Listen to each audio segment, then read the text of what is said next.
What's up, everyone? Welcome back to the Progressive Gentleman Podcast. We're your hosts. I'm Dan. I'm Matt. And as always, thanks for taking the time to nerd out about music with us.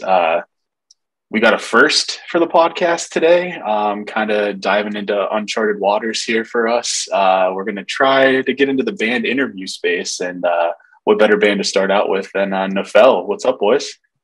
Hello. What's up? It's great to have you guys here. We really appreciate it. And we appreciate sort of sticking with us as we work through the bugs here. I mean, we kind of expected this to be an interesting experience, and, it's living up to its expectations. So, thanks a lot. We appreciate you guys sticking with us through this. Only an hour. Yeah, it only took an hour. Absolutely. I guess let's just dive right into this. So how'd you guys meet, actually? Because I'm intrigued by that. I will get that ball rolling. It started with me and Tyler. Well, actually started with me and one of my friends like a long time ago. I was in this like kind of shitty Pantera, like kind of as like band that I will not ever mention the name of or anything like that. But basically that kind of got me rolling out of high school into music. And I was like, I can't do this anymore. I need something more challenging because I basically learned how to play blast beats and was like, these guys can't rip to my blast beats because they're like 40 something. So I can't do that. So I started my own thing with one of my buddies. I randomly, like some kid from high school, for some random reason on the school bus one day was like, Jake, you play drums. Like, here's the number of some guy that I know that plays guitar. Like, you guys should jam sometime. I was like, okay. And it was Bird. Bird went to a completely different school. And so that was like 5 years had gone by and I had this random number saved in my phone.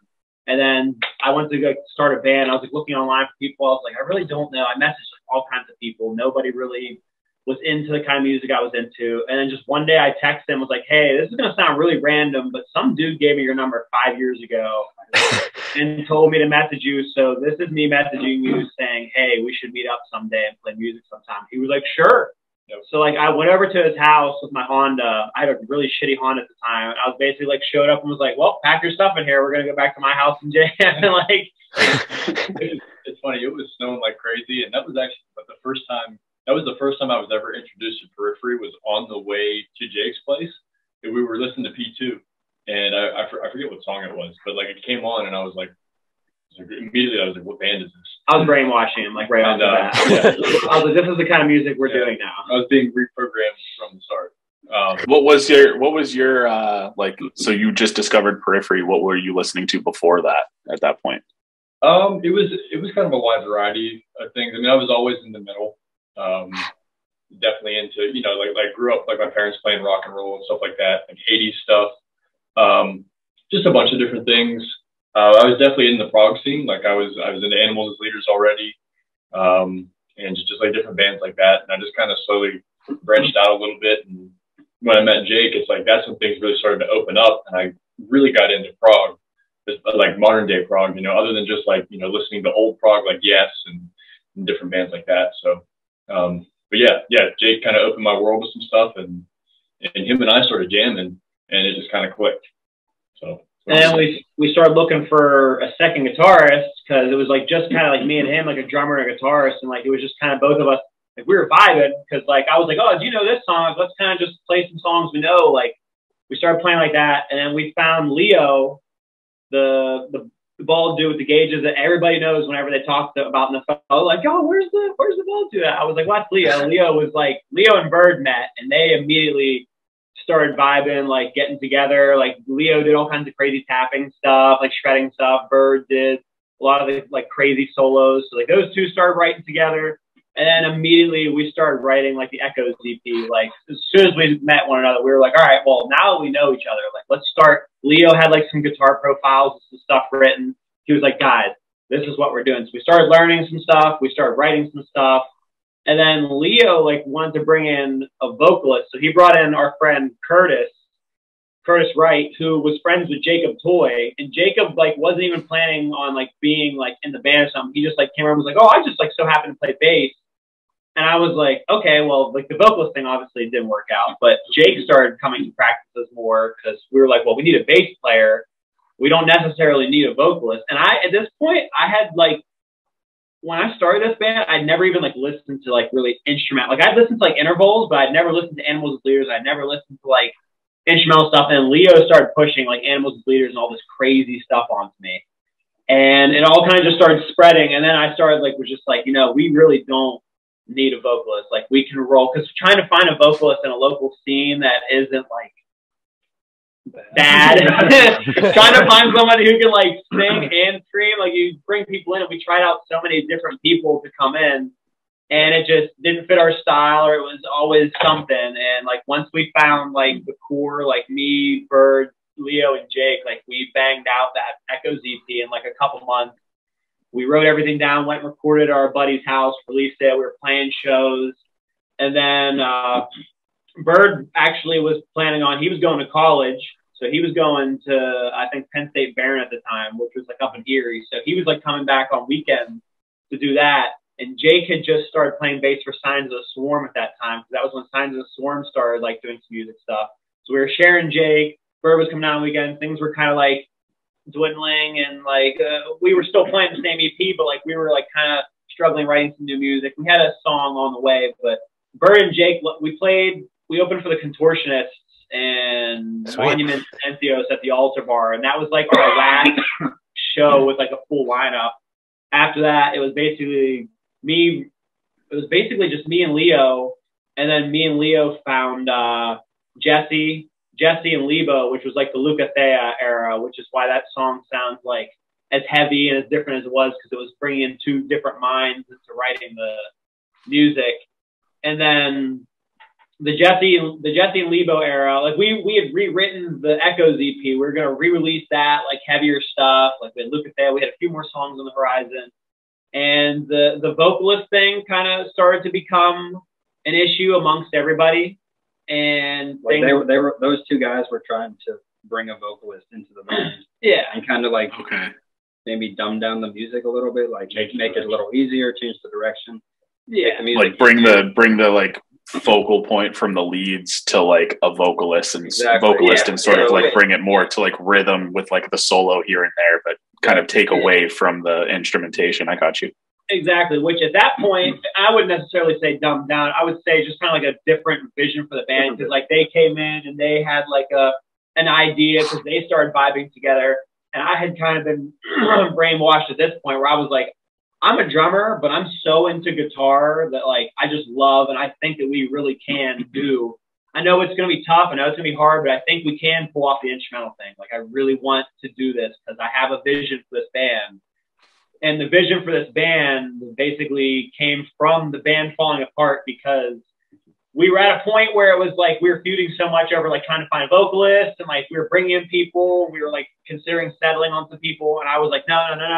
So we were all planning on going separate ways. Lebo had a bunch of instrumental music and was like, I also think that we can do this instrumentally. So Leo and Jesse both kind of all agreed like, this isn't really working out for us to be the best interest. So we all just like go separate ways. So me and Lebo had an idea. Basically, it was just me and him. And our last show that we played as a full band together, Dan's band was opening for us. I was in a band in high school called A Friendly Gesture. I don't know if you guys ever heard of them when we were still around. Haven't, but I want to check it out now. Fan base back in the day. And one album came out called Slug Stampede, full of bangers, terrible audio production, but they're bangers. It was like alternative prog rock, like Chili Peppers plus Tool, somewhere between those. Oh, that's cool. Yeah. I think we had something kind of original there. Anyway, that was it was supposed to be our last show as A Friendly Gesture, but we did end up playing another show somewhere else down the line. But that was the show we played at the Hard Rock, opening for Thank You Scientist, and Nephele was also playing that night. And I had heard of Nephele before that. I was like, these guys are big. Like I see their name on like all the instrumental bands coming through here, like all the big prog shows. Like these guys are going to be sick. I'm so excited. And then I met them, and it was like, these guys are really cool, and we were shooting the shit and talking about prog and stuff. Because to me, I was like, oh yeah, I'm just like I'm in like an alternative band, kind of like rock, and these guys are like prog metal, so it's like real cool stuff. So I was like, I don't know, kind of kind of like gassing them up at the time. And then I was super floored by their performance. It was amazing. And Jake must have really liked what I was doing. And that's kind of where we met. Because me and Lebo, we basically we were planning on moving on. It was just crazy timing because his band was playing their last show. I was getting ready to kind of like finish up my AFG days. And we were playing basically our last show. And when we're playing shows, I'm basically in like a mindset where I'm constantly running around. Like Matt saw that when he was at the latest show. Like I was like sitting there bullshitting with him for so long. And I was kind of just like, I need to be like warming up right now, but like I'm vibing so hard with like talking to this dude right now. Like he's picking my brain on all the things. You don't meet a lot of people around the city that like come up to you and actually are interested about music. So when you came up to me and told me who you were and you had all these questions lined up, I was like, man, this dude's into this shit. Like he's into it as much as I am. So it was like, when I'm at shows, I'm not in the mindset to like necessarily network up until when we're playing. But Lebo and Dan were like hitting off really well. Yeah. And Dan told Lebo that like he had like a solo prog EP of his own that he had written. And like after the show was over, I was basically like, Lebo, like, what are we gonna do now? Like it's just me and you. Like on paper, this idea sounded really good, but like I'm only a drummer. I can only help reorganize some of the things you have and like just add drums to it. And then he was like, well, Dan, that guitarist, that band that opened for us, like he had a solo prog EP. And I went and listened to his EP and I immediately texted him and was like, basically like, please come save this band. Because like what I heard on your solo stuff is exactly where I'm looking to take this. And the fact that he only lives like a half hour from me was like a miracle that I had met somebody that I've been looking for so long for somebody around the city that was like also into writing instrumental shit. So like he joined, and then as soon as him and Lebo met up, like we wrote the Solidarity EP. Like it was quick. It was quick and it was natural because we kind of like had a similar vision of where we wanted to take the music. Like we were both into a lot of the same bands, like Scythiaway and Intervals and Polyphia, bands like that kind of had, and especially like at the time, like Polyphia, they had that more almost Intervals type sound where it was like very leady, almost major key type vocal lines in their playing, and that's kind of what we wanted to do with the first EP. And so we were, being on the same page, it just flowed, it worked out, and everything came together very naturally. And honestly, listening to your guys' discography sort of from origin to present day, I even said to Matt earlier, it was almost like the trajectory that you guys took is very similar to a Polyphia in a way. Like it started off like heavier, chunkier riffs and then sort of evolved into this more like cleaner, clearer tone type stuff where it's and the lead's a very much a focal point. You can tell, I mean, filling in for vocals, that's what Intervals is. I mean, he made that sort of, I love Aaron Marshall's guitar tone. That's like, we all highlight. So top five players. Yeah. Oh yeah. So sort of just listening through your discography, like the trajectory, the progression, so to speak, honestly was very similar to sort of like the trajectory that Polyphia went on. So that was something that I kind of picked up on listening to everything that you guys have out. So yeah, I could definitely see that. Yeah. Similar. Yeah. I kind of feel like the Leucothea, or however you pronounce that. It was kind of like almost like Intervals, like In Time era. And then like, like Bounce House is kind of like the 5-HTP, like more like bubbly, like fun kind of, but also still like chuggy at times too. So it's kind of got like a cool mix between that. Heavy breakdown. Yeah. That's like, ironically, our poppiest song, poppy, I use that term lightly, and our heaviest at the same time. So I kind of like it for that reason. It's like the perfect blend of both. And it was like everything. Yeah. I absolutely love that song. I was listening to it like all morning. Thanks, man. That was awesome. Yeah. Trust me, if you guys thought that the clean stuff was the direction we're going, we are going to really mess you guys up with this new album, because this new album is a whole lot of stuff that we have not done before. So hey, I'm here. Fine. Mess me up. Yeah, we're open to it. We got some ideas cooking for you guys. We like the smoke and mirrors stuff, make us think we were going one way and then all of a sudden you're over here. I'm fine with that. Yeah, the old that switcheroo. sums up the entire album. Exactly. I love it. But to continue with the like the origin story, so like me, Dan, Lebo, we had been writing. We got Solidarity EP came out.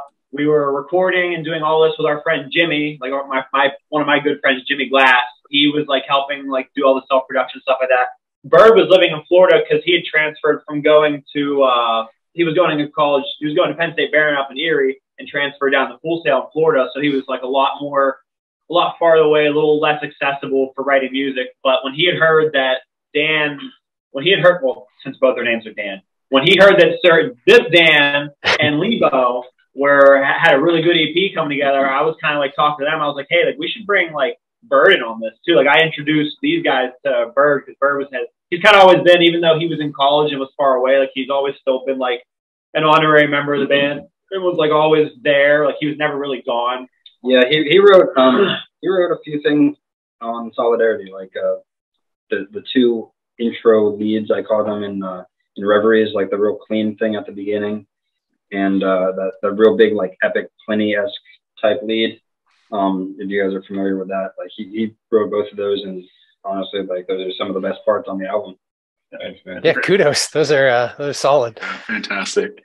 Yeah, big Pliny fans over here as well. So yeah, he's got no yeah.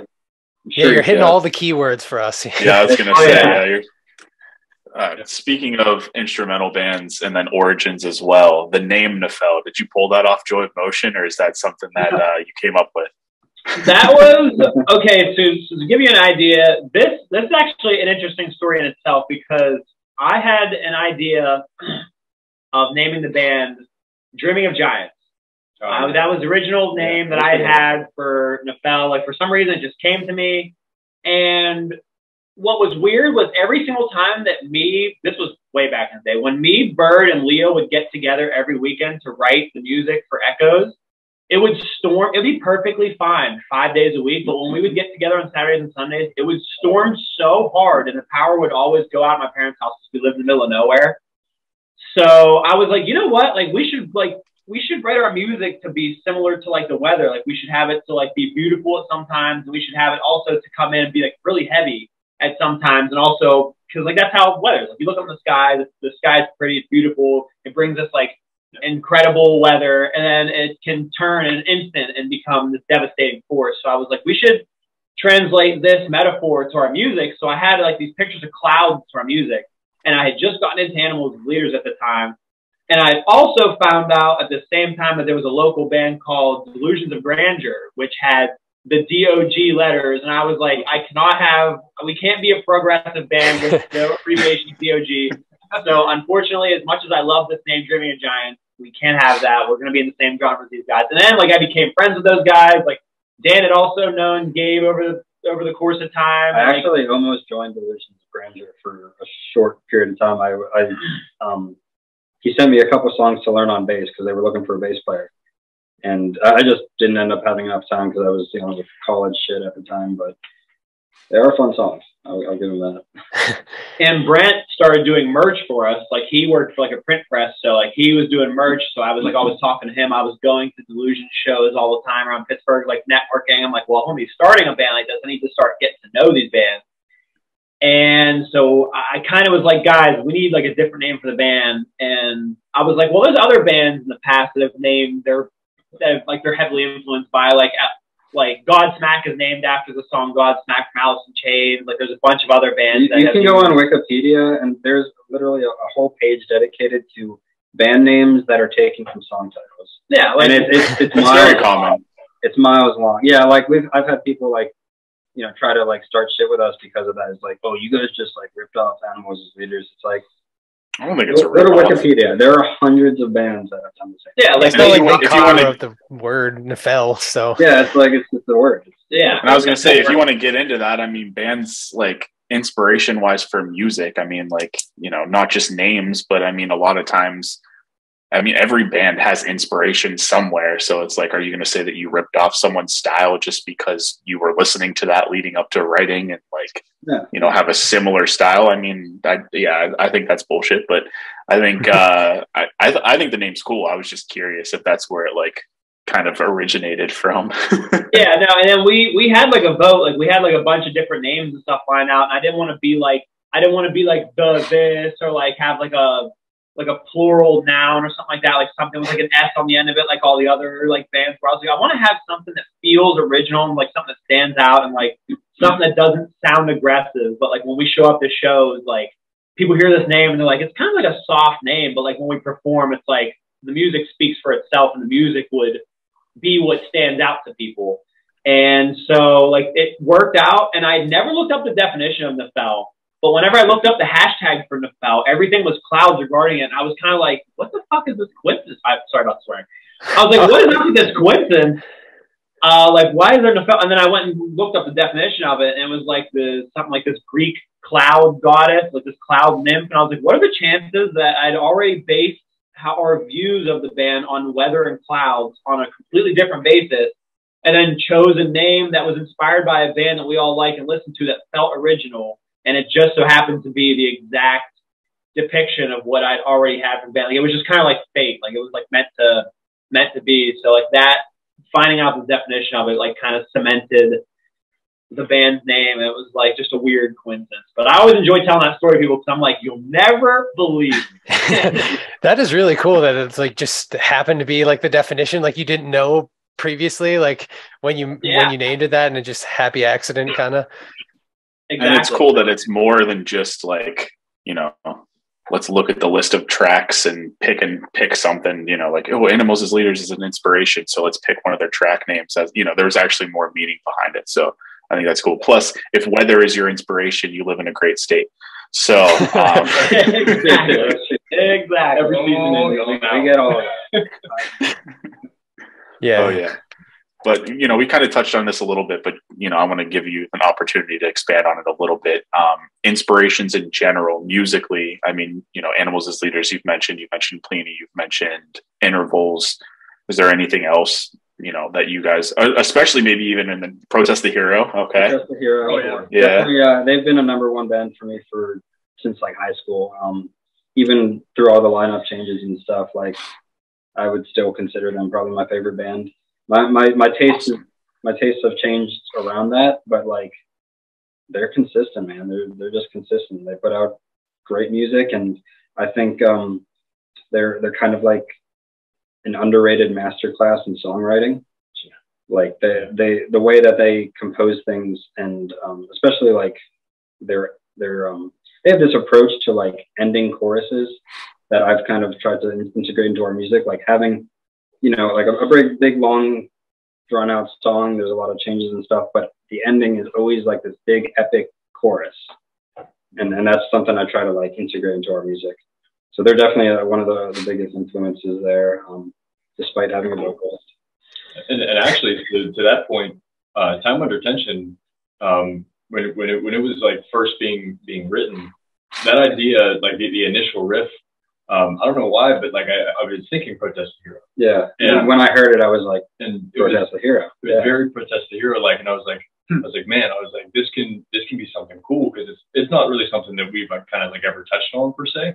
And I was like, dude, if we can develop this into something that it sounds kind of like Protest, but with our sound that's already there is kind of starting to develop, we can make something pretty cool and different, and just kind of just touch in a different area that we kind of haven't before. And with that song too, because like it was taking a lot of influence from them.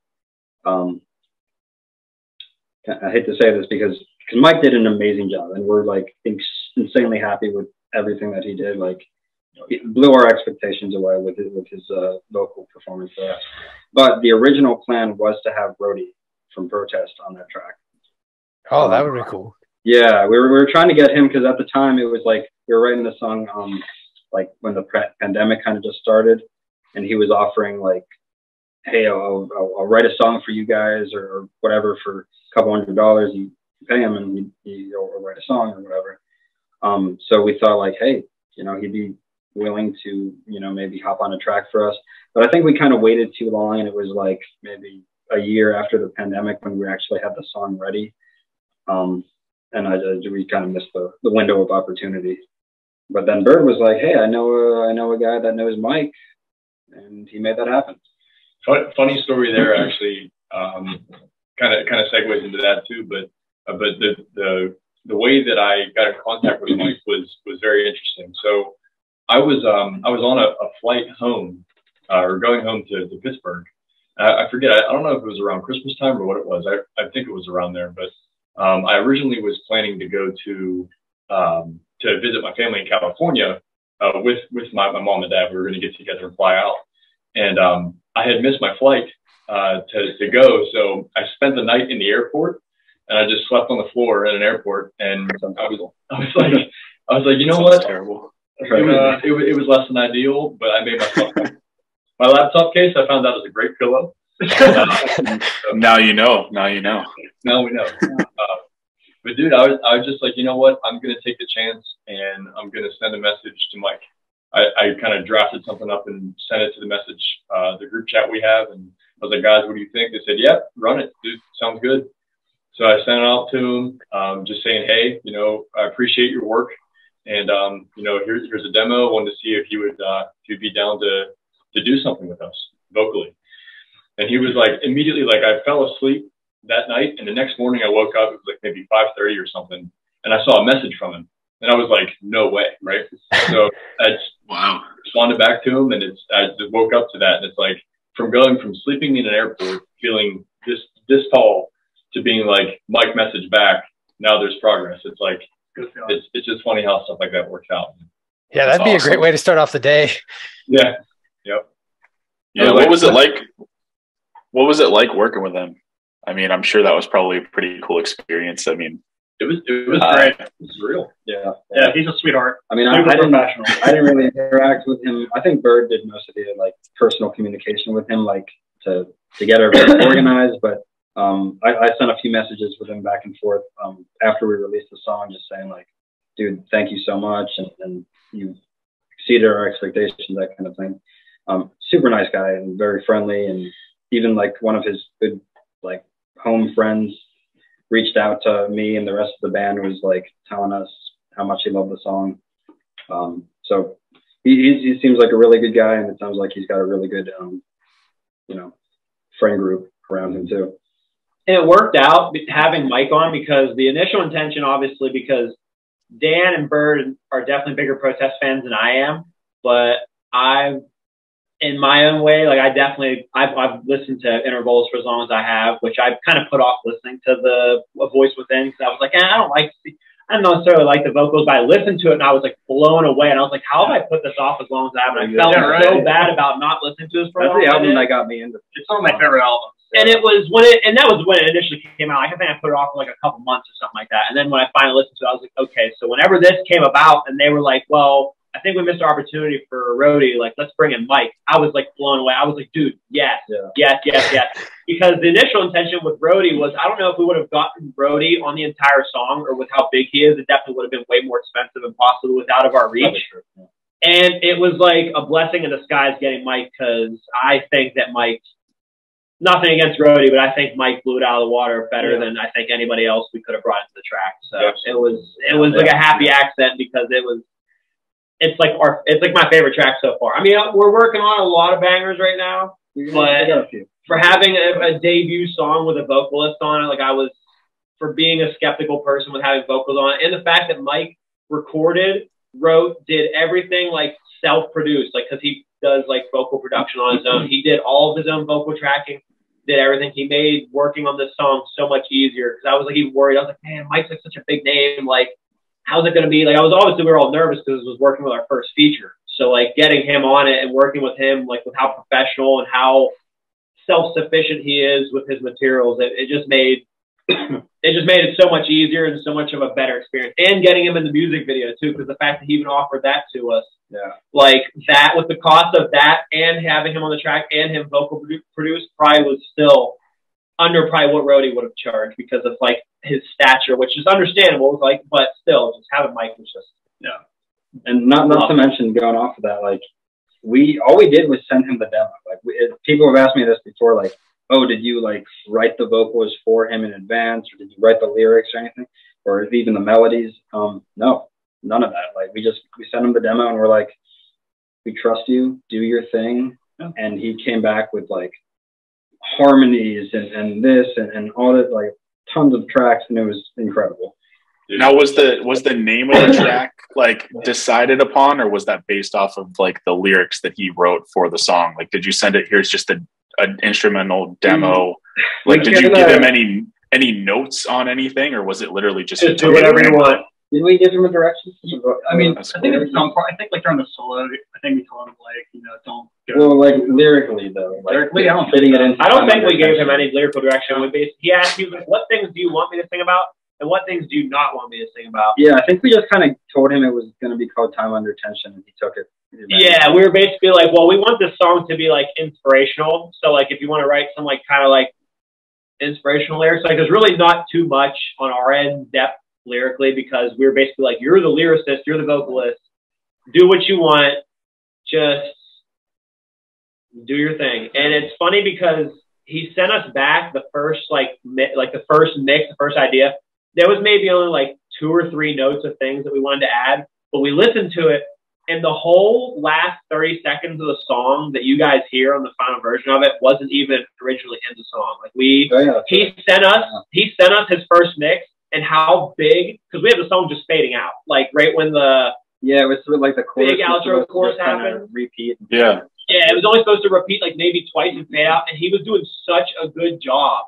Like it was originally supposed to end that on that like like right when he hits that long, it was like basically like fades out from there. And I looked at Dan and I was like, guys, we got to double down.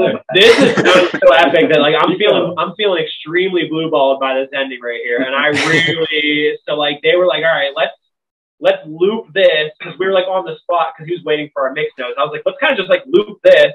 And then they came up with the idea of like the acoustic at the end of it, and they cooked up, like Dan, Bird, and Ben, I think, cooked up an idea for how long the ending should be.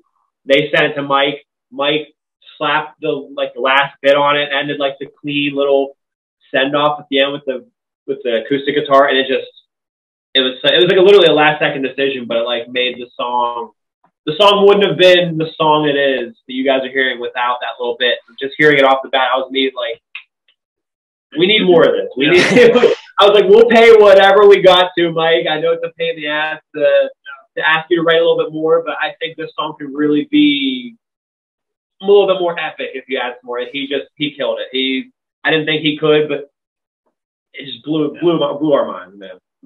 Yeah, it's really cool. And I think like, so he did all the vocals, right? Did any of you guys do like any backup stuff? No. All his Yeah, and I think like from when he did the like with intervals, I think like you can see like a lot of progression in his vocals too on your guys' track. Like, I mean, he does like some really good like kind of like deeper growls that are really like well layered into the tracks. And then I like didn't know that he screamed before he sent back the stems. And like I heard these for the first time, and he's like, he just comes in with this crazy scream. I'm like, whoa. Yeah. I was not ready for that. Dude, but listening to the raw multi-tracks, I can't, like, I just for craps and giggles, I put it into Pro Tools. I just had the song, how we had it laid out with the demo, and I just put his vocal tracks in there, like watermarked and everything. And I cannot tell you, like, I had to stop. I sold his vocals, turned up my monitors, and the power that he had in his voice in the raw tracks was unbelievable, dude. Like, it gave me chills. I was like, this is insane how much power is coming out of this dude's vocals. It's like, it was great, man. Like, it was surreal. So is this enough to cause another band controversy about a vocalist? We're definitely, unless it's Mike joining, then we're definitely all on the same page with the direction, but it's like we're at a point now almost to where, I hate to bring up their name, but almost to where Polyphia is, to where we're in a space to where we feel like we can collaborate with anybody on music. So if we're writing a song and we're like, you know what would sound cool? Like, maybe having somebody on this track would sound cool. And like, we're kind of in a spot now with having features and bringing in other features instead of trying to dedicate to just some one person in the city and like base your whole entire sound around that. It's we're kind of at an advantage being an instrumental band with no vocalists. Like, you can essentially write whatever song you want to sound however you want and collaborate with any one vocalist for whichever songs. So like, we definitely have some ideas for some more vocally songs in the future. But yeah, we've had. I was going to say, is that a plan? Was what I was. No, I was just going to say, is that a plan moving forward? Yeah, exactly. That's kind of what I was getting at. Is like we've had a few vocalists kind of reach out, and I don't know if I should name names, but yeah, we'll just keep it. Okay, we'll keep it on the DL. But you reached out to them or vice versa? Vice versa, actually. At least wow. like the ones that I'm thinking of. Yeah, but that's cool. Yeah, it's something we want to like keep on the table. Like we're still an instrumental band, you know, when all is said and done. But like we have room for features now, and we are kind of more open, and we kind of want to just keep expanding that. Like, hey, work with this guy, whether they're a vocalist or a lead guitarist or something. But this album that we keep kind of hinting at is going to be a testament to that. Like we got quite a few features lined up. And the difference between the previous lineups and this lineup is that we are confident that Nephele is us, like the people you see in this room. And Ben. Our bassist isn't here, by the way. Ben lives an extremely far distance from us, and it is extremely a pain in the butt to drive from there to here. Plus, he's doing like a ton of work with his studio stuff and working with a lot of people. So he's working right now. Ben is with us in spirit right now, but he's still a member of the band. He's like, today he is our Nolly. Yeah. Today he is our Nolly. He is there playing the bass, the backtrack, and producing, but he's not physically here. Yeah. Except for live shows. Live shows, he's there. Yeah. He's there at all of them. But yeah, so it's just, we're confident with the material that we're writing. We actually have, before it was necessarily like a struggle of like trying to find a direction. And now like with what we have here, we have the direction and we have so much material, and it's kind of just like bringing that to fruition, getting the funds to bring in these people, because we have ideas for like collaborations with other people and also matching with their schedules, like working with people like in engineers and stuff, like higher end engineers, because this new album that we're working on, we're working with Adam Bentley of Arch Echo, which has been like a big step in that direction for us, because working with somebody who also self-produces, Dan records and produces like a lot of our music. So Dan and Adam like kind of collaborating their brains to create this new like Nephele, like sound-wise, it's like we're taking another step into another level. Like if you guys thought Solidarity and Time Under Tension were something, just wait for the next single that's coming out is it's going to blow your mind. It's going to hit a little harder than anything we've ever done before. We've had a few people like, you know, within our friend circle that we've showed it to, and they've said like, this is the best you guys have sounded. Not to hype ourselves up, not to put us out there. No, that's kind of think that this shit slaps. Well, that's what we want you guys to do. I mean, it's I feel like the music benefits from whenever you guys, you know, or as a band writing the music. Like if you're not hyped up on your own shit, then what's the point? You know what I mean? So exactly. 100%. Exactly. And just to touch back on the Time Under Tension single with the vocalist, you know, we talked earlier a little bit about how, you know, the vocalist thing maybe makes you dumb down the music or whatever. I didn't feel that way at all about that track. So I just wanted to throw that out there. I think, you know, kind of keeping it as like a feature type thing, a one-off like, every once in a while. Yeah, that's the thing too, is like we're not, maybe in like the old example, like the intention was to write for a vocalist, and being an instrumental band now, like we don't have that same like approach. Like we still write with the intention of being an instrumental band. So like we didn't carve out space for vocals other than maybe like the ending, because the original plan, I guess, like Jay kind of said, it was that for Rhodey to come in during the clean part and finish off the song. And then when Mike got it, he was like, I'm going to do the whole damn track. and he killed it, because like, even during like the verse and stuff, where like, I'm you know, doing some pretty shreddy, tappy stuff, and there's changing time signatures, all this stuff, he still balances it really perfectly. Yeah. And we didn't, I was going to say the leads, but yeah. Yeah. The lead guitar sort of, with the lead vocal, they sort of complement one each other one another rather than like fighting with each other, Exactly. which sometimes you would think that would happen whenever you're taking an instrumental band that writes leads to essentially replace vocals. But I felt like they sort of meshed really well. So compliments to both you guys and to Mike for sort of making that work. Yeah, thank you, man. Like that was actually something I was kind of concerned about when we sent out the song, because like it was written as like the guitar lines you heard there were the chorus. That was the chorus before Mike came on and like made his own chorus, and it sounded twice as good because you know, like you said, they blended nicely. Like he didn't step on it, he complimented it, he brought it up. For sure.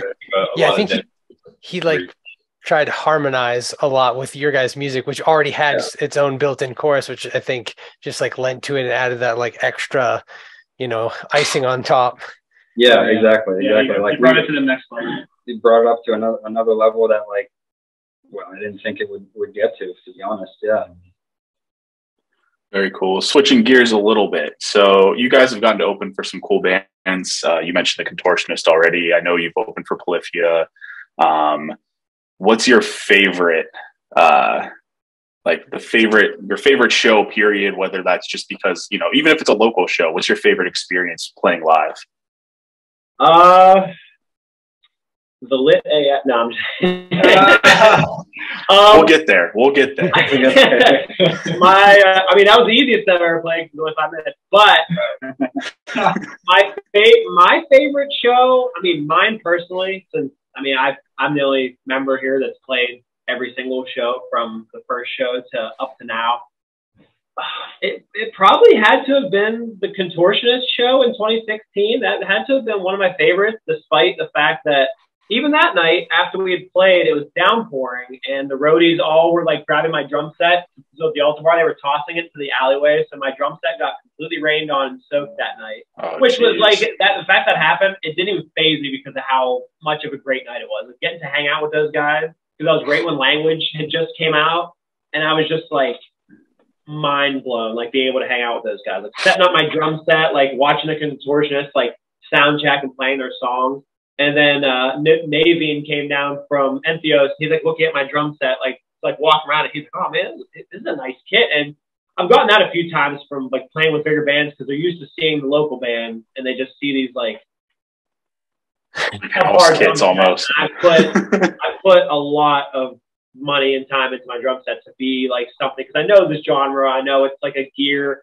People that are fans of music like kind of oogle over the gear. I know it's like the joke of like our shows are a bunch of nerds staring at guitar pedals and stuff like that. But I have like a standard of my own, to where I want the drums to sound good and I want the gear to be able to perform well. And being at that show and being able to see like the dude who helped write Capo come down and look at my drum set and be like, "This is a killer set." That was just like, so many things were just piling up to make that show a great night. That show, and the Guitar Collective show that we played at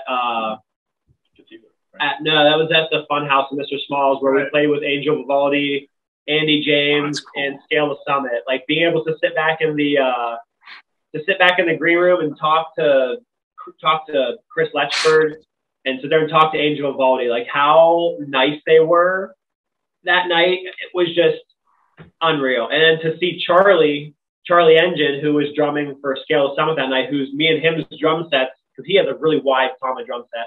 Me and him both had Tama drum sets, and they're both set up next to each other. And then, like, not even a year later, he joins Five Finger Death Punch. And I'm just like, I was drumming next to the guy who plays drums for Five Finger Death Punch, like, not even a year ago. Now he's killing it playing for Five Finger and Scale of Summit at the same time. So, like, being able to hang out, like, how nice Charlie was that night, how nice Angel was that night, like, how informative and cool Chris was.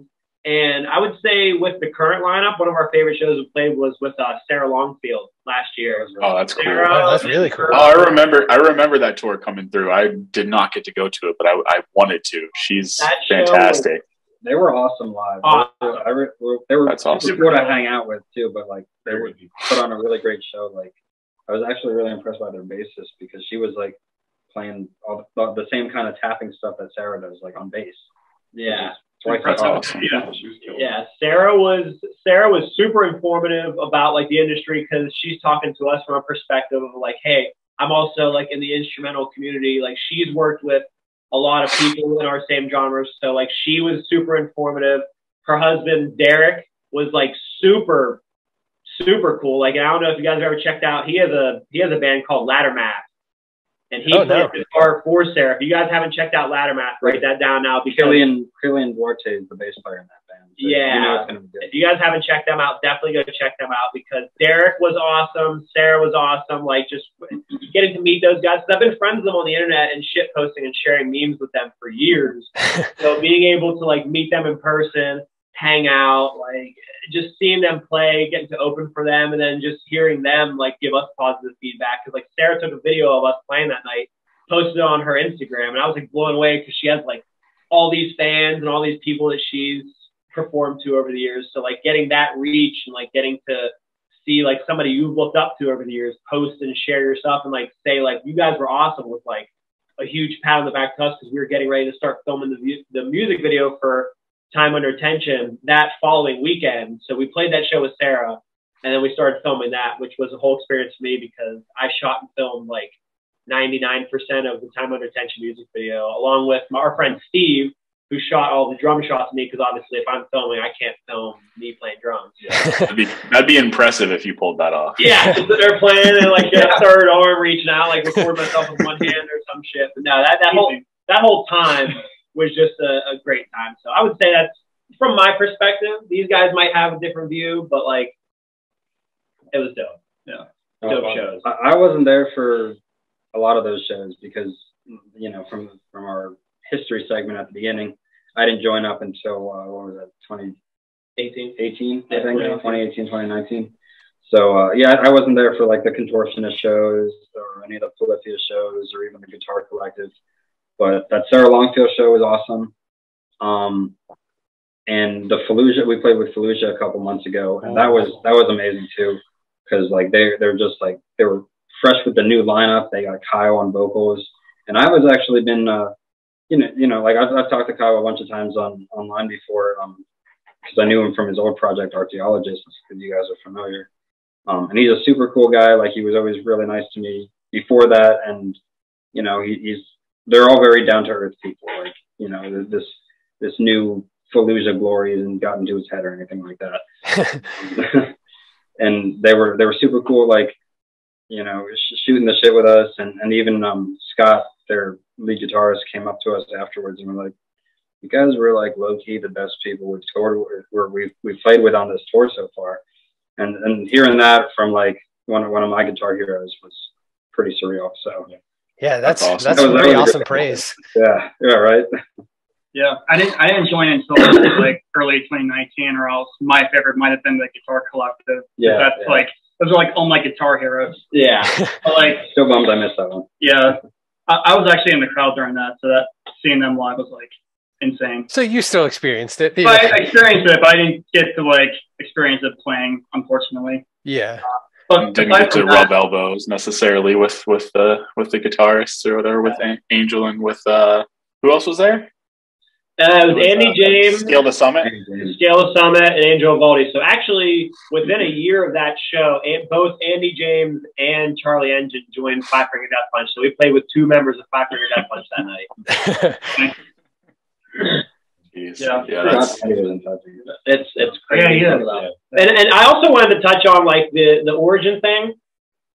When me, Dan, and Dan had the band, and this is another crazy coincidence. CR was dating Lebo's sister over the course of like shows that were coming up. So when we had written Solidarity, we got to a point where we were like, we kind of need another guitarist to like play this stuff. So we were originally going to have it backtrack, and then Lebo his life ended up getting super chaotic, and like a lot of things were happening, and just like a lot of like mental stress because he was going through school and a lot of things happened. So he dropped out, and it was just me and Dan at a certain point.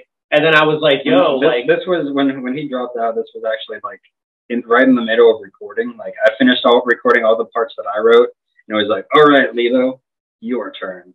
And he was like, "All right, I'm a head out." Yeah, he was handling like it was just really bad timing again, because like we've continued to face adversities with band members and stuff. Not to shift back into the thing, but I wanted to completely cover the whole basis of the thing. If you want to edit, we're still like real cool with him. Like he's even like awesome. contributed a couple riffs to the stuff that we're writing now. Yeah, like he was just facing a lot at that time, and so it just made sense for him to step out. And we were going to find somebody else to try to record these parts, and Dan was kind of just like, I'll take it into my own hands. So Dan essentially recorded all of Solidarity on just both guitars and bass. Like he did just about every single thing for Solidarity, and I just did the drums, and I helped contribute some backtracks because he was doing so much. I was like, well, you do that.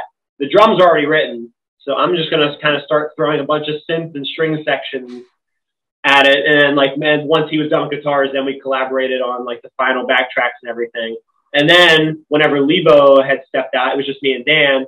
And I had messaged CR because we kind of seen the Lebo thing coming because he was handling a lot of, like I said, a lot of things at the same time. And I messaged CR and was like, CR, like, is there any way you could play for us? And he was like, I got a lot of things going on right now. Like, if you don't find anybody, message me back like around the beginning of 2019, which was like only a few months away from 2019. Like basically like January 2nd or 3rd of 2019 came. And I was like, 6 o'clock hit midnight on January 1st. 2019 hit, and I was like, hey, yo, CR, my man, are you still down to play guitar? And he came over and was like, yeah, sure. So Dan like lit him up with all the tabs, and it was just crazy positioning wise because again we had really nobody around us, but he was like essentially like a part of the band because he was like friends with Lebo, with dating Lebo's sister, and I was like, well, he's like right there, and he stepped in and filled the spot flawlessly. And then right after that, Dan was working with Ben. Yeah, Ben was like a new hire at my company, and then all of a sudden, like I see this new guy, and I'm like, this guy looks like he's into like some cool music.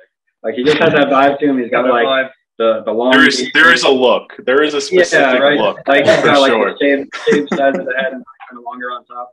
I'm like, this guy looks like he's into metal. So I started striking up conversation with him. I'm like, hey, what kind of bands do you like?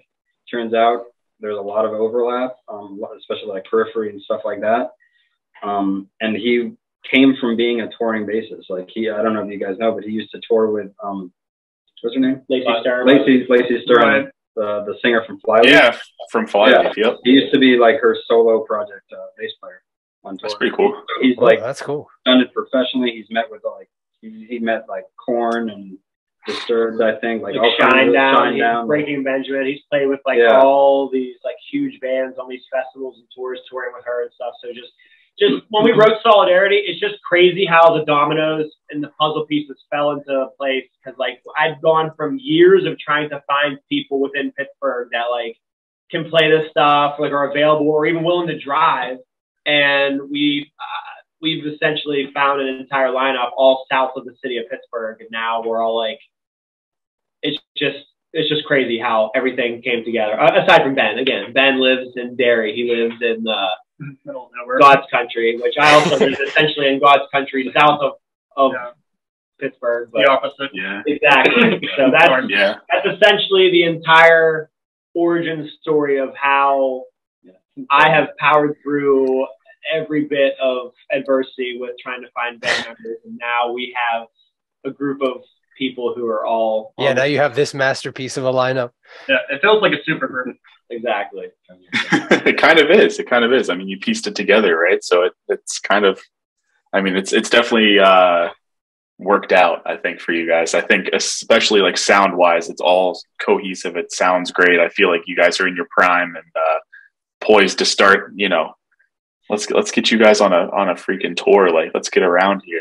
Like, did you guys? I want them. The only band from Pittsburgh that I can remember that was instrumental that I know got at least one tour with intervals and Pliny actually was Save Us from the Archon. Yep. Do you guys have any familiarity with those guys? I saw them. Jake, I think you know them like more personally, but I saw them live. Okay. Nice. That was before I joined them, but I guess I don't know. I remember seeing them live. I think they opened for Sean one year on the tour, and nice. I went with one of my friends from my old high school band that I mentioned, and we were just like fucking floored, like blown away. Like these guys are just like, oh, they're insane. Drummers fucking all over the place. They were insane. I was like, what is happening? Like It was musical. Yeah, and you guys are from Pittsburgh. It was awesome. Yeah, and being like a local band, I was like, these guys are just insane. And seeing them like going on tours with Intervals and Pliny for being a Pittsburgh band that was instrumental, that was like a really big fuel to the fire of like the bandmates at the time. I was like, guys, like these guys can do it. Like I understand that we're all not like math rock gods like these guys are, but like we can bridge the gap. Like these guys are doing it. I was gonna say, I feel like you guys have sort of filled that void from whenever, for me personally as well. So I actually didn't discover Save Us from the Archon until I saw them in a basement of a bar in Toronto, Canada, opening for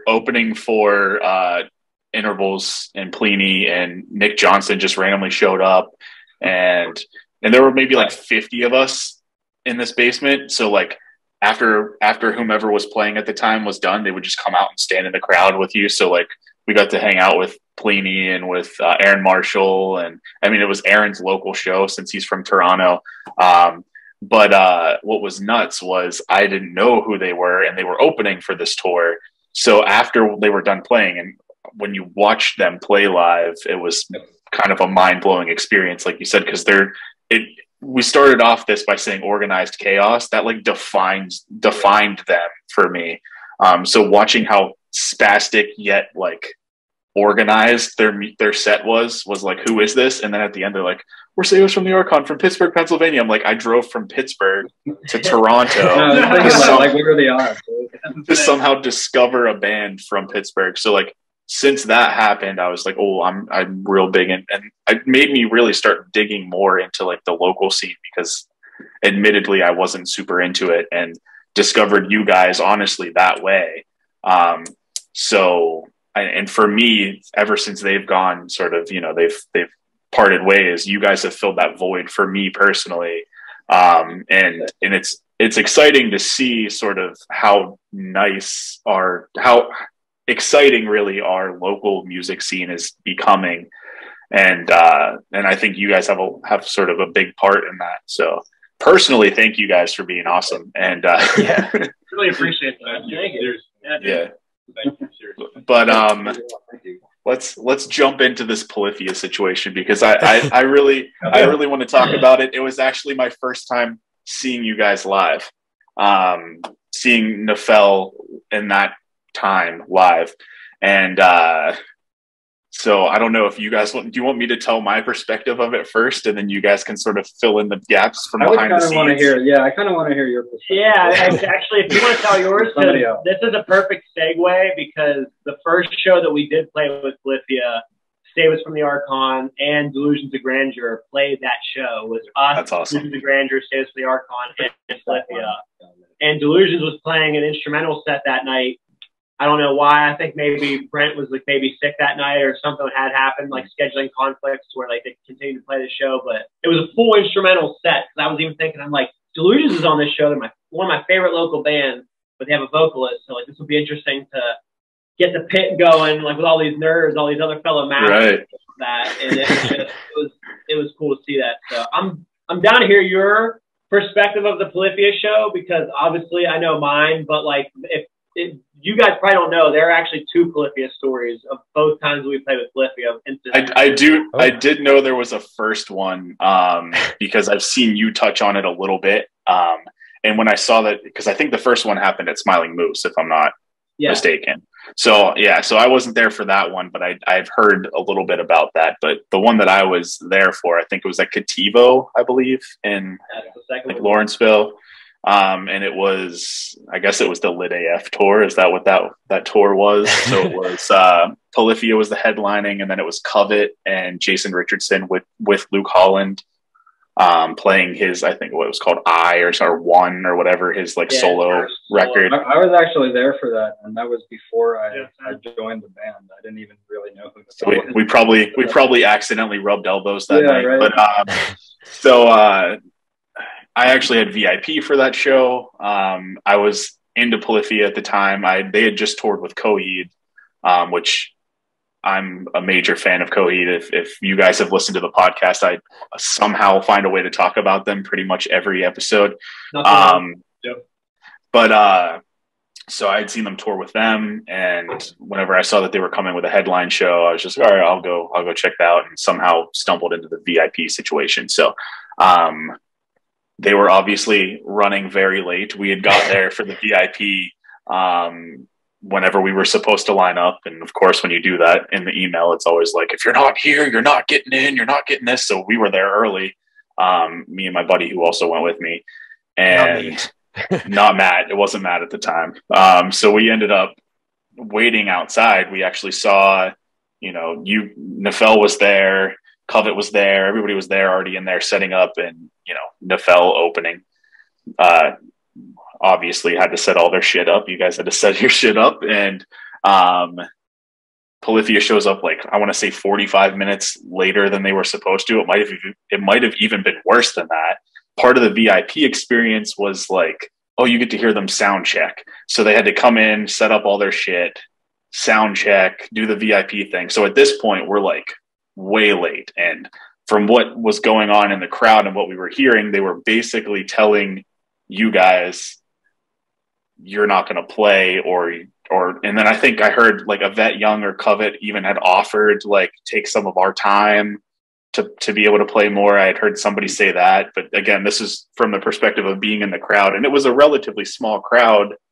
So like you kind of heard a little bit of the goings on, especially with the VIP being in there early. So it basically sounded like you guys were getting a shaft, which sucks. I didn't even know. We didn't know. Like they basically told us, they were like, everything's fine. Everything's fine. We're just pushing doors back. And then, which is crazy because we heard like myself, like, I mean, I'm standing basically, I was against the stage. And it's a relatively crammed area. So like their merch table was essentially right there to the left. And their band manager at the time also was doing the merch or whatever. So they were trying to rush us through the VIP, which was fine. They were late. We get it. But they were also talking to staff at the venue about, like changing set times and stuff like that. And it sounded like, from what we heard, that you guys were going to get the shaft. And then I heard, I'm almost positive it was Yvette from Covet say, like, just give them some of our time. And that's exactly what happened. Like, again, I'm rushing around doing a million things. So I was basically just like, I'm standing there watching Polyphia play like a full pre-show to their show, like VIP set to the thing. And I'm like, they can't cut one, maybe two songs, something like that. But again, VIP paid for what they paid for. So like they're supposed to get what they are. But all it said was like, it was wild. Yeah. And all it said in the VIP was you get to witness sound check. What that meant could have been variable. So they could, like you said, I think they played like 2 or 3 songs almost the whole way through as a sound check, which maybe that's normal. I'm not in the like live music space, so I don't, but in my opinion, I don't think that's normal. Usually like play like 1 minute of a song, is that right? You're good. And the whole thing, and they're closing the show too. I mean, they're the headliner, so it's like if you needed to, fix some things towards the end before you actually start your full set, then that's something. I mean, they do that shit anyways, right? I mean, so it's like, so I was getting those vibes that basically they were screwing you guys over, and you guys had already set everything up. So it was almost like they were just going to make you tear your shit down, like. You set everything up just to tear it down and leave, which is like, so that was sort of the beginning. Like one song though, right? Yeah, one song. I remember. Yeah, I remember, and it was very good. I mean, you guys sounded great for what it was. It would have been nice to have been able to hear more, and I'm sure you guys would have enjoyed playing more. I mean, that's kind of a crowd catered to what you guys do as well. I mean, Covet, Polyphia. I mean, that was an opportunity that I feel like they were taking from you, and I was not the only one in the crowd that recognized that. And I have other stories about Polyphia too that I don't necessarily have to dive into, but I want to hear from your perspective. So like, it sounded like almost the people that were just unintentionally hearing what was going on out on the floor were like more in the loop than you guys even were. Yeah, it was, I mean, we were, so I'll tell them backwards since we're already on this one. I'll tell this one and then I'll tell the first one. But we sold 60 tickets for this show. That is not an easy feat. If you ask any local band how many tickets they normally sell, nowhere close to that. Yeah, we sold. We pushed an insane amount of tickets for this show because, again, like for the Contortionist show, we played the Contortionist show, which was sold out, and at the Altar Bar, and I pushed over 50 tickets for that show, and that was, I do believe, on a Monday night. And it's because it was a band that I really liked. So if you want to gain trust, like you're a newer up and coming instrumental band, you want to gain trust and like network and show the local promoters that like you have what it takes to like do the work and like go and like get grimy and go places and network and talk to people and sell these tickets. So exactly what I did. And also if you have like that local base too, right? I mean, that makes sense. If you're pushing 50, 60 tickets for a show, that means you have 50, 60 people that are willing to come see you guys play. Exactly. So, and like you said, that was probably one of the biggest like shows for us, a huge opportunity for us to be able to like get new fans, which is like something that a younger, smaller band needs to do. So they showed up late. And I was like, hey guys, like I'll help you carry some stuff down. And like me and all the guys were like, all right. So we helped Polyphia like load in. We helped them carry some stuff down. We sold 60 tickets, helped them load in. We get down there. We're talking to all these people. And I just slowly start to see them drag their feet and take their time with the VIP. And I'm sitting there like looking around and I'm like, do you guys see what time it is? And like I looked at the guys, like my drum set's set up, ready to go, watch this VIP thing. And time slowly just starts to slow down for me and also speed up at the same time. And I'm like, there's a massive line of people outside. Doors was supposed to be 10 minutes ago. And they're still playing on stage. They're still playing songs. Like they should have did their sound check, should have been off. They played 3 full songs. They did like the full pictures taken, kissing babies, signing titties, whatever. I'm like, okay, things they're obligated to do. But when we got up on stage, like obviously we're being rushed. They're like, yo, let's go. Let's get up on stage. So we get up, we set up, we start playing. And after like our first song, which is a 5-minute song, we played for 5 minutes. And sound guys like basically comes up on stage, starts yanking mics and stuff. He's like, you guys got to get off stage. Like we got to get you off. I'm looking around and I hear the crowd start to like, it's happening right in front of me. I'm like, oh my God, like we sold 60 tickets to play basically just to help sell this tour off for these guys. Like, the whole tour sold out. How many other local bands in other cities also got this same exact treatment from these guys that whatever happened, time, whatever, but just like communicate a little bit, just let us know. But luckily Covet did cut time from their set, which was, I was told afterwards. So I hear the crowd start, like I'm Mr. Krabs. I'm like, the room's spinning. I'm up on stage. I was just told like, hey, you guys are getting off the stage. I was like, what? Like, we just played one song. Let us play one more song. And they're like, no, like you gotta get off the stage. So the crowd's like booing all this stuff. I come up, I gotta like bite my tongue. And I'm kind of like de-stressed through. I'm like, hey guys, like it's not our fault. Like things happen. Like the accidents happen. Like this is fine. Things happen. Which to me, this is the second time that we had been screwed by Polyphia. So like to me, I was like, this is no coincidence that we are being shafted by another huge opportunity to make fans. And like it's hitting me hard because like this is one of my favorite bands, and like I want to believe that things happen, but like lightning doesn't strike twice in a situation like this, and it's the responsibility of the people that are doing that. And they were one of my favorite bands as well. And honestly, that experience just at being in the crowd, and I wasn't one of the people that bought a ticket from you guys, but thinking about this, like 60 tickets for I would love to know what the max capacity of that room is. You guys probably sold 50% of the tickets for that show. You know what I mean? Like maybe so, but yeah, that's just thinking about that and like sort of the influence that you had. No wonder I was hearing so many other people who were sort of, you know, unhappy with how things are playing out, and experiences like that and other ones that I've had, have honestly taken away from, like, they're still great musicians, but for me personally, it's like hard to, I don't know. Even for me, like the new album that just came out, like I love it. I still listen to it. I stream it, whatever. Like I can separate the people from the art from the artist. Yeah.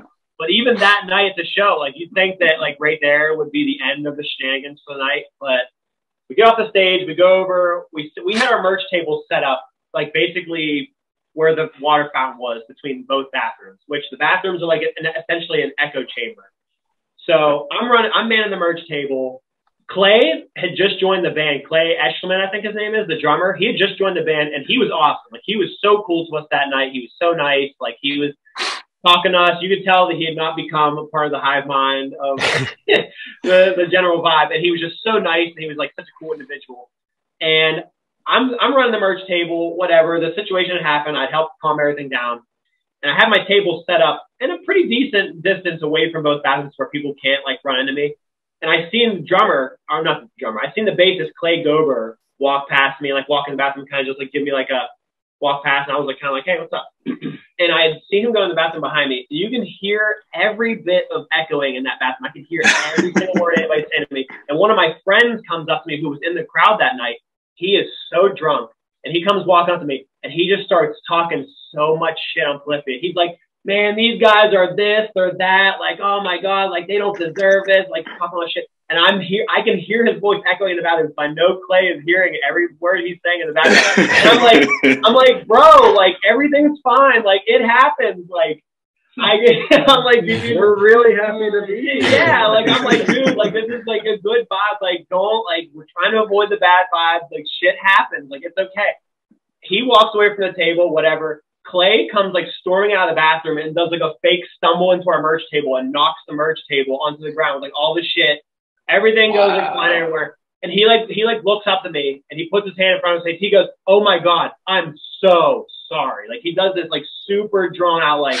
I'm looking at him and I'm just like seeing red. Like I'm just like looking at him, and my immediate response was, Clay, being able to play with you at this show tonight was great. Like being a local band, like you guys are my heroes. Like it's okay, bro. Like I know shit happened. And he looked at me like when that happened, he was not expecting that response, and he was like, "Okay, man." Like he kind of realized like maybe I am the jerk. Maybe he was being a dick, and he's like, "Oh, okay, bro. Like I'm sorry." Like he picked up the merch table and was like helping me put the shirts back on shit. I'm just like, bro, like, thank you for, it was kind of just like, whether it was an accident or a coincidence, like, again, like, how many times is lightning going to strike in the same place for you to realize, like, I'm continually dismissing the treatment here. And I'm just like, I understand, like, I get it. You guys are up here. You guys are the top of the food chain of this genre. You guys probably started from where we're at right now, and you probably were treated the same way. So, like, you're kind of dishing that out to other people because you're like, we finally made it, like whatever.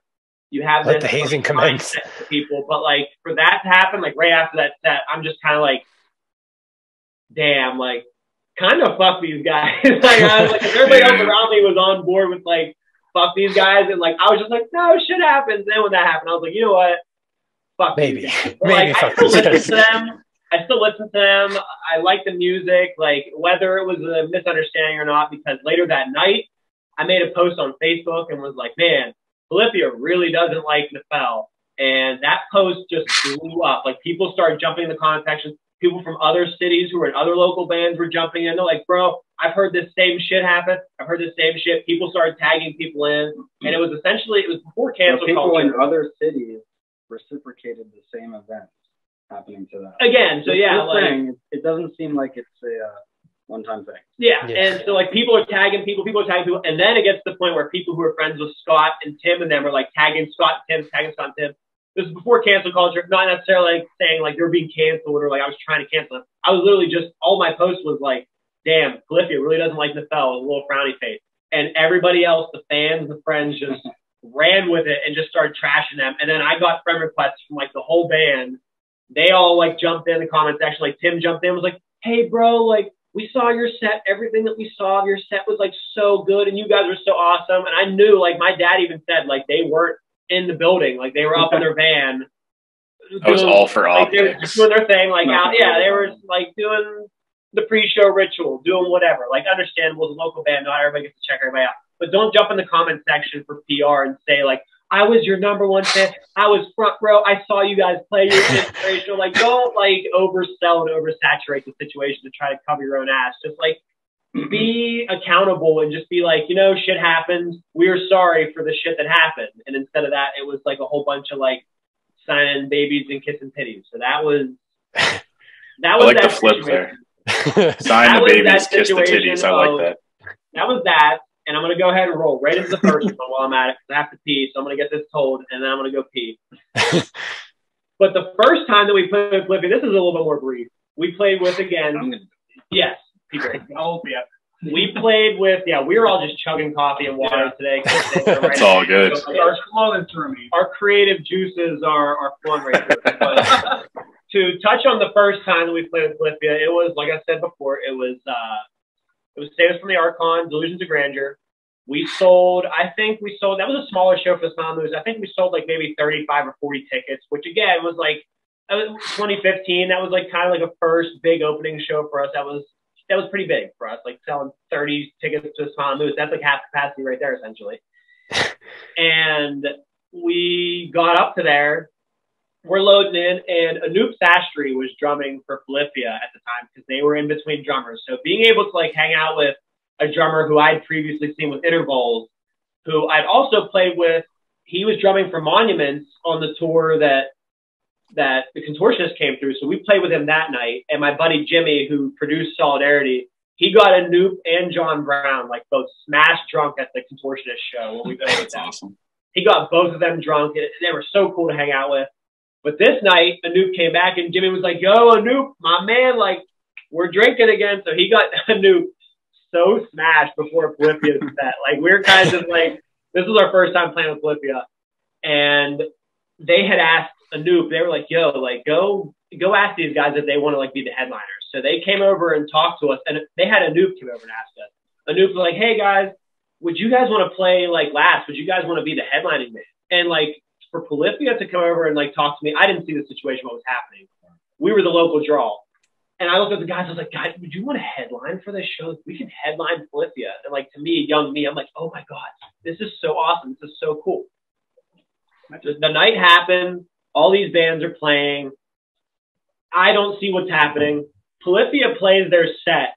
And Clay Gober, again, hero of the day, great guy, really great guy. He comes out after Polyphia plays their set. He's like, hey, guys, thank you, everybody, for coming out to tonight's show. Thank you for all the local bands. Like, everybody drive safe. Like, have a great night. Like, the show's over. And we were playing after Polyphia.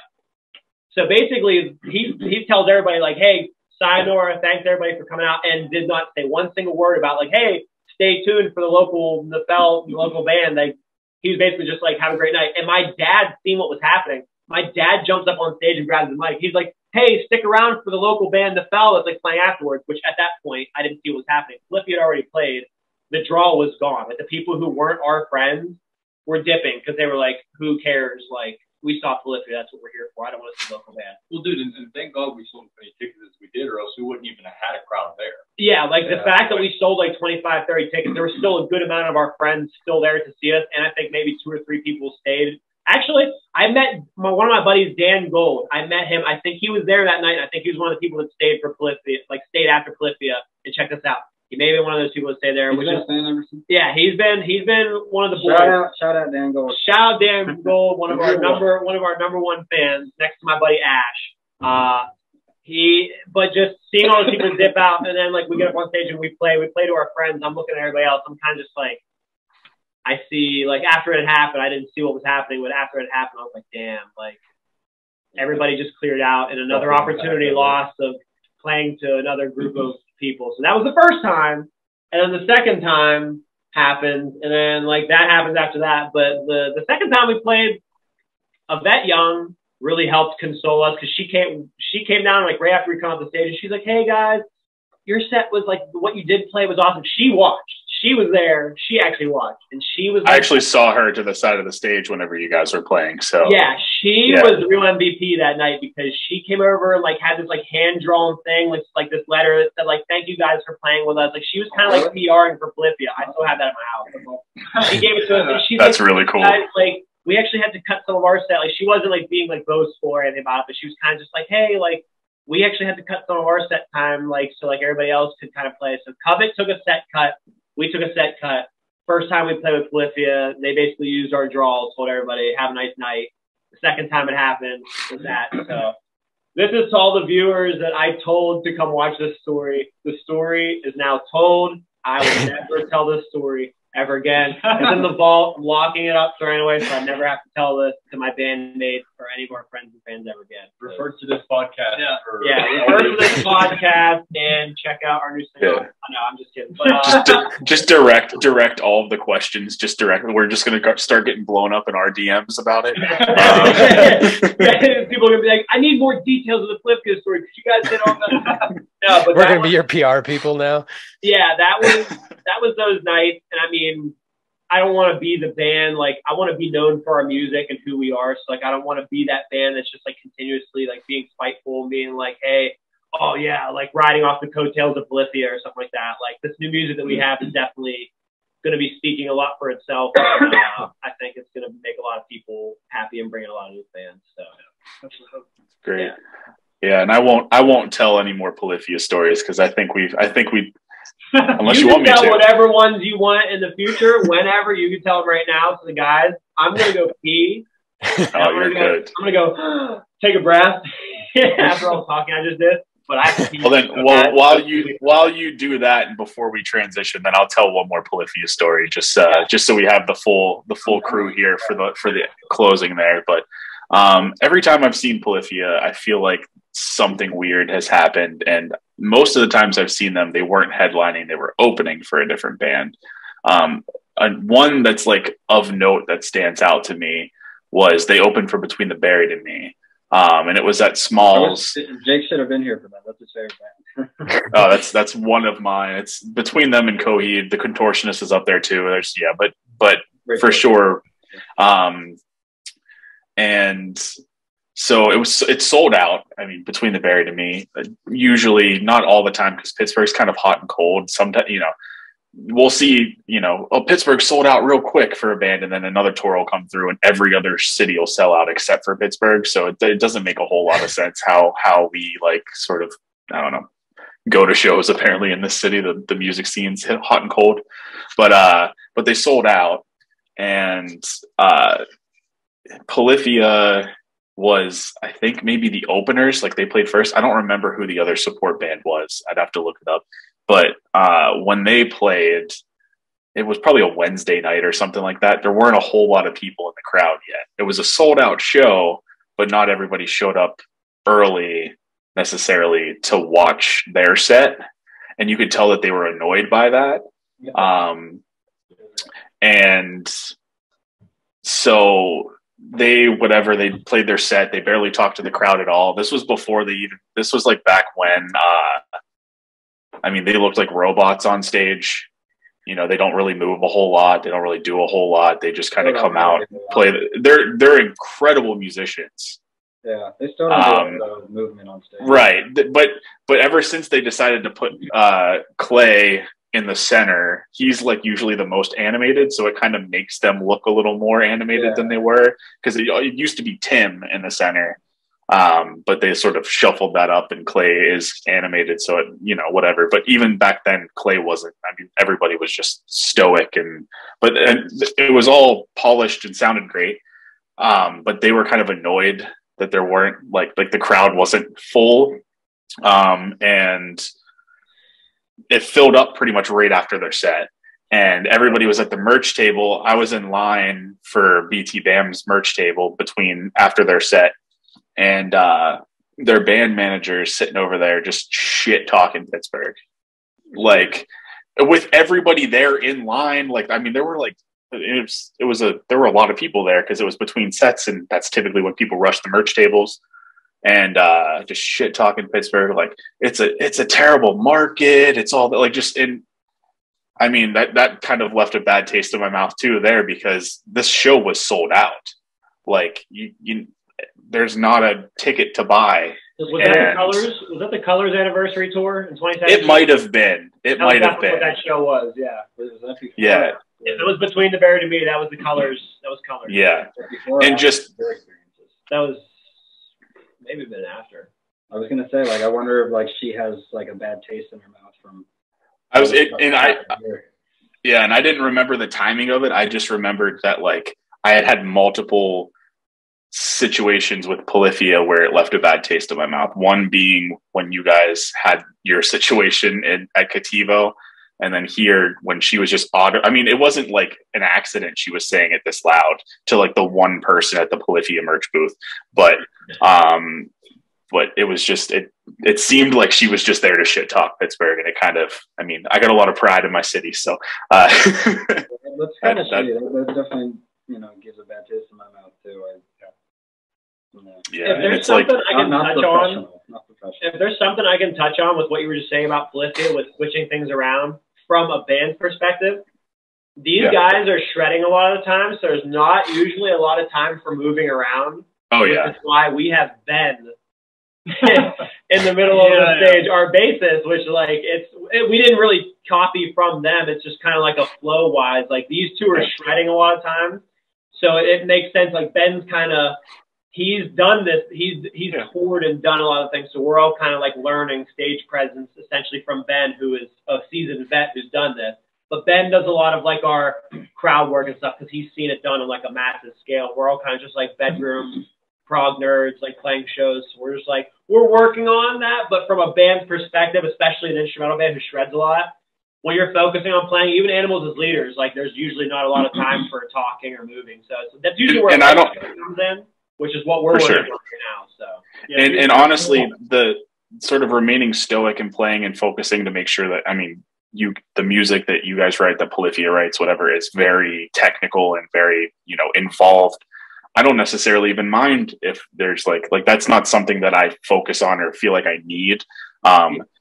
But when you don't engage with the crowd at all between songs, like it sounds like you're there to do a job and leave. Like you don't even necessarily like what you're doing. You're just there to just rip through shit and leave. Like that's where I'm just kind of like, well, I mean, was this even fun for you? Like, you know what I mean? That show actually was after the show at the Gazebo, because I remember there was a few people there that were just like, yo, they're messaging me before and they're like, yo, we should start a fuck Polyphia chant or something like that in the crowd. I'm like, no. I was like, dude, like, don't bring any bad negative vibes towards us or something like that. Even though it was like the intrusive thoughts were very close to winning, because I was at the Between the Buried and Me show, and I do remember the crowd being kind of just like, it was kind of not really into it as much as they were for the other bands, and it was fun to see from my perspective. Because I was like, in the back of my head, I was like, you know what?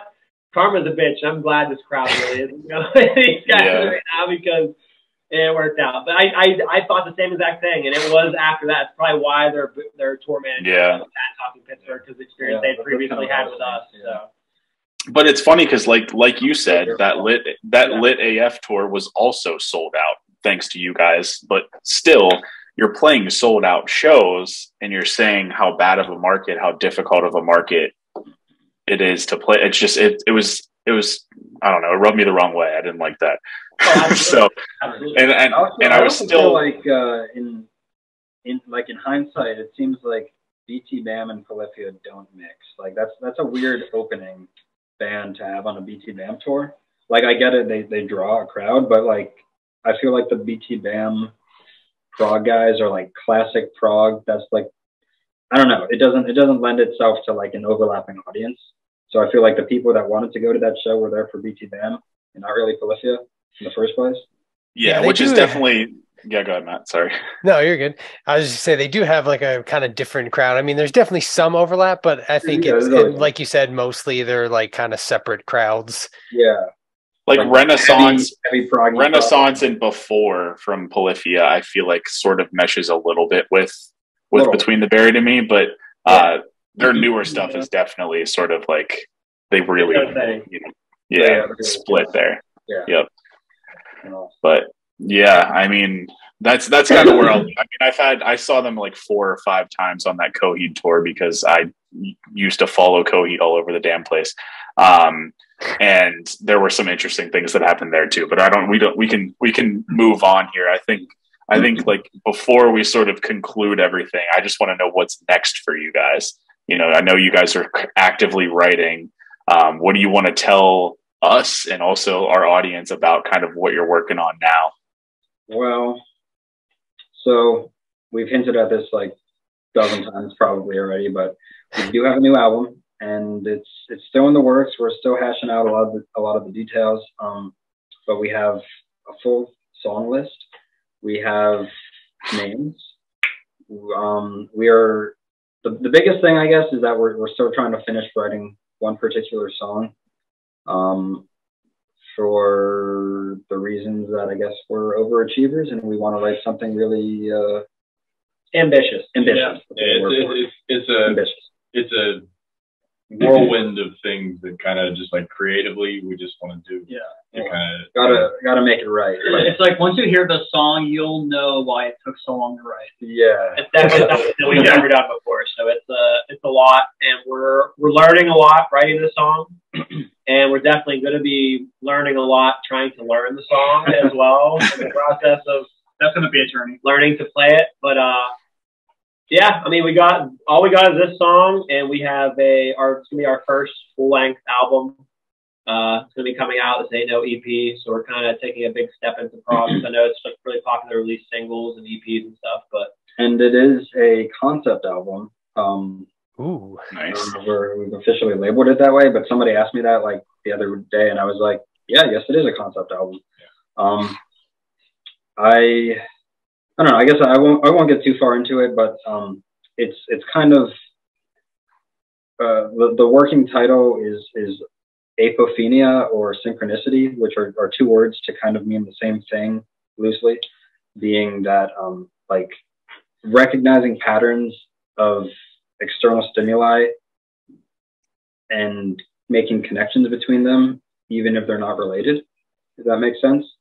The prog nerd in me is really getting excited with this shit. We've kind of like had a running joke in the band that like, we're living in a simulation. Like there was this period for like maybe last year where like we would always see like these weird like little patterns in everyday life. Like we would talk about something and then we would see it out in public, or that kind of thing. And it was kind of like that, that internet joke, like, oh, the universe or the simulation is breaking down, that kind of thing. There's just been a lot of really weird coincidences in the last few years, and like the fact that, like, almost like finding the band name, for instance, like the coincidence of that happening, up to many, many, many coincidences of just random dumb things you could never predict happening, and we're all kind of just like, you know what, like this new album is going to be simulation based. Like, and not to be like over cliche, because there's tons of other bands like Born of Osiris, other bands are doing like the super genty like AI generated simulation bullshit. Ours is kind of more of a natural. It's almost, and it's almost like at the same time it's kind of like ironic too. Like we're not like trying to do like the prog stereotype. We're kind of like ripping on the prog stereotype. Does that make sense? Like we even threw around ideas of like having a really ironically like prog song. Like, you know how they always have like something : this is like really long descriptive, like stuff like that. Yeah, I listened to Coheed Cambria, so Coheed Cambria, or like Bush type song titles. Like the journey through space time and all these kind of buzzwords, like heady title. There's like, I don't know what 3/4 of those words mean. Yeah, exactly. So we kind of came up with a interesting title to poke fun at that, I guess. Oh yeah, we got a lot.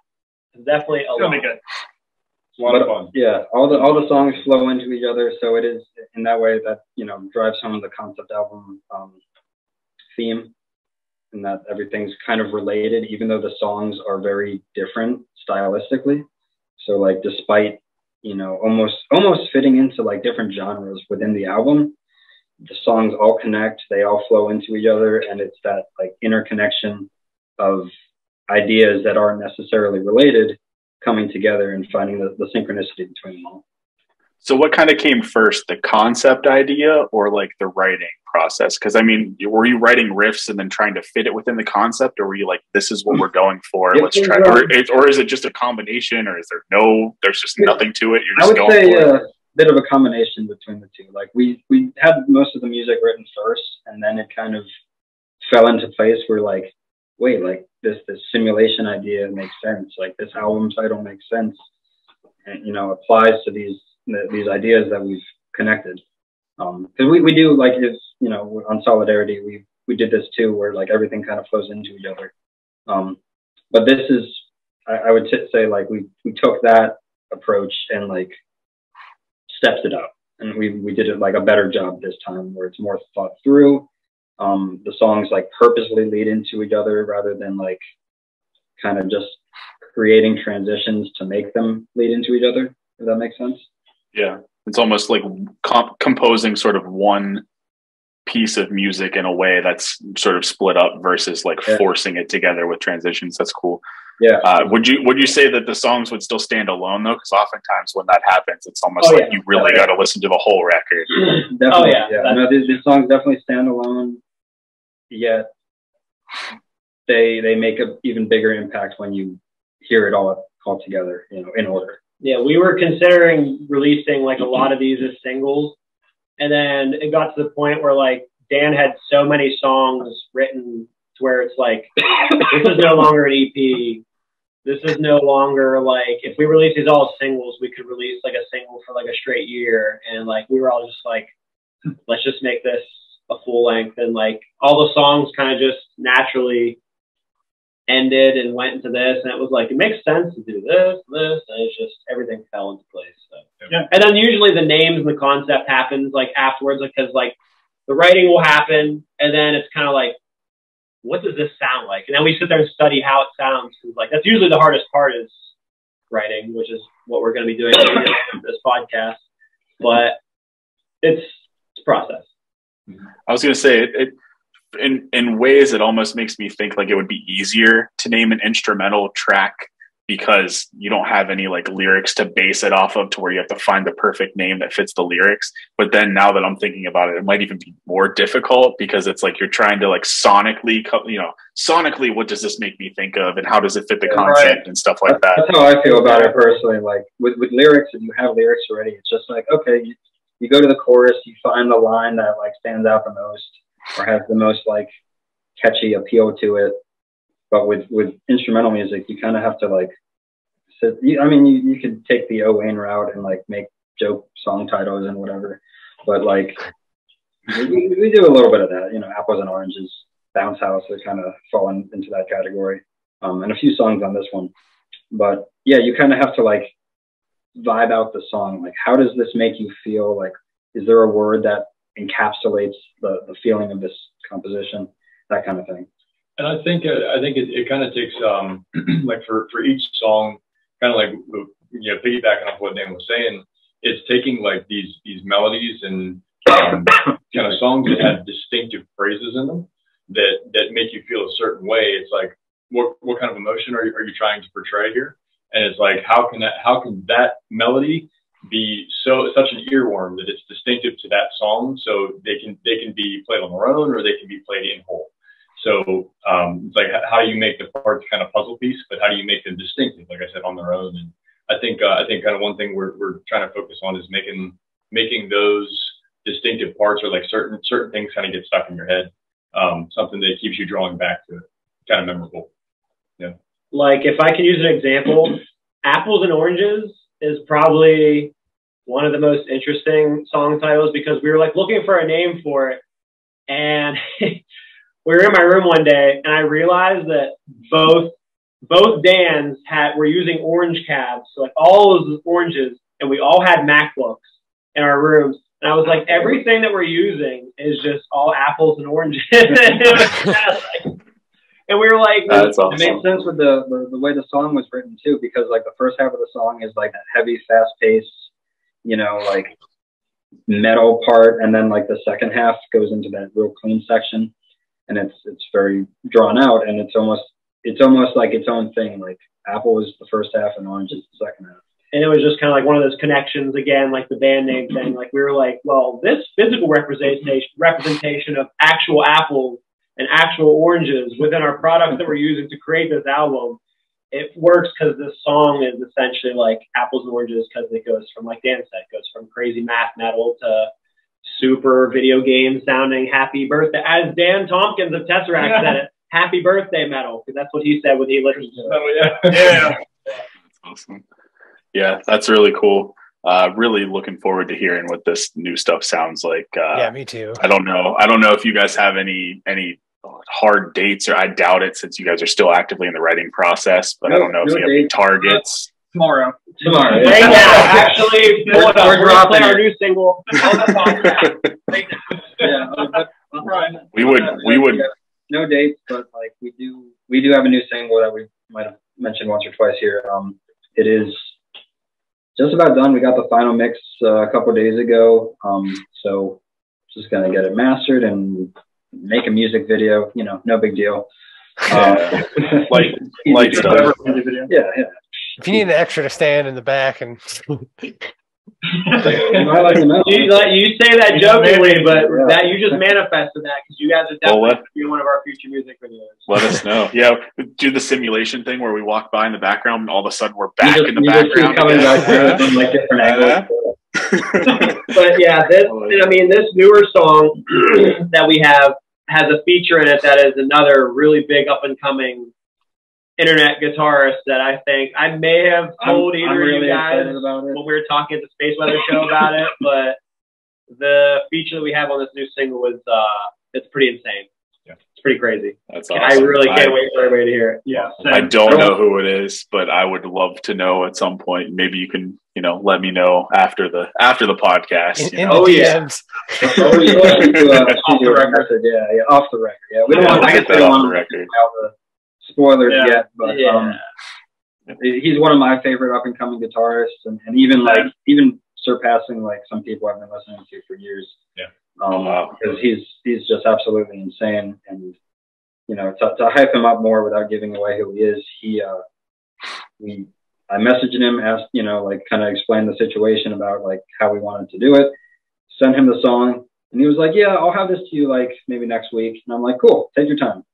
24 hours later, he sends me the final fucking track, like completely recorded, written, recorded, tabbed out, and everything in 24 hours. He just killed it. And it was just like literally no revisions, no nothing. Everything that he had written for his first one, we were all just like, "That's it.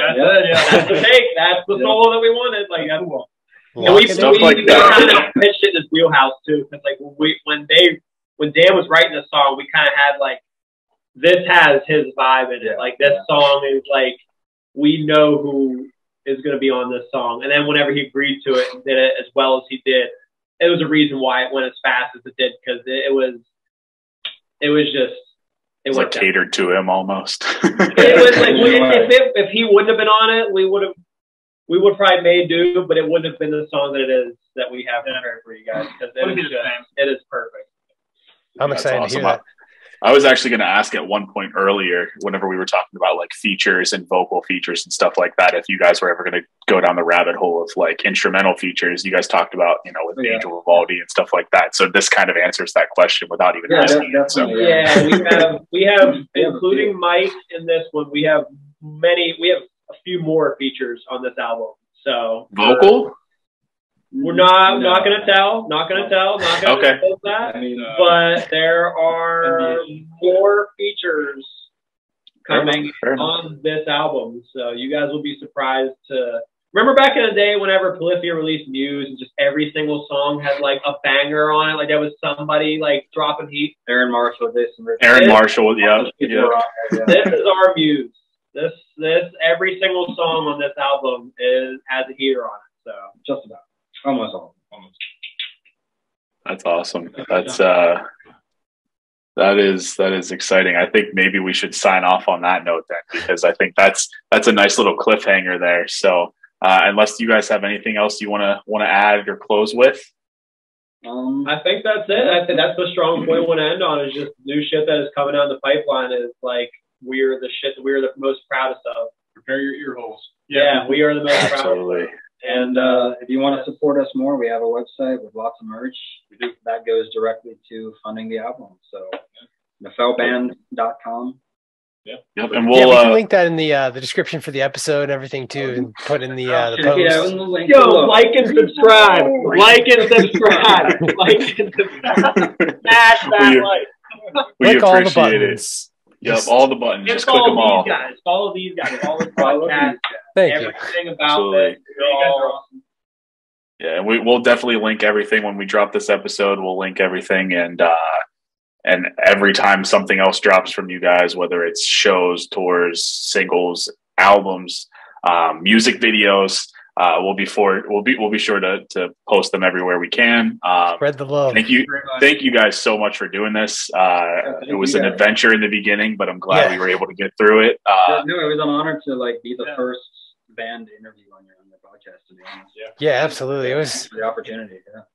Yeah, it's perfect. I'm glad that it worked out this way. And it's like, you know, we kind of have talked already before, so it made this like a little less nerve-wracking than someone we haven't met before and stuff. So and it was fun for us too, because we had been listening to your music before we even ever sort of communicated too. So while you guys are a local band to us, you're a band that we've been listening to. So this is cool for us. And I mean, thanks again, guys. We really appreciate it. Thanks to everybody listening to this podcast. Again, check out Nephele everywhere, streaming, whatever. Keep an eye out on our page and their page. Follow them on social media. We'll link everything. And thanks a lot for listening, everyone. And thanks again to Nephele. Thanks. Thank you guys. Thank you guys.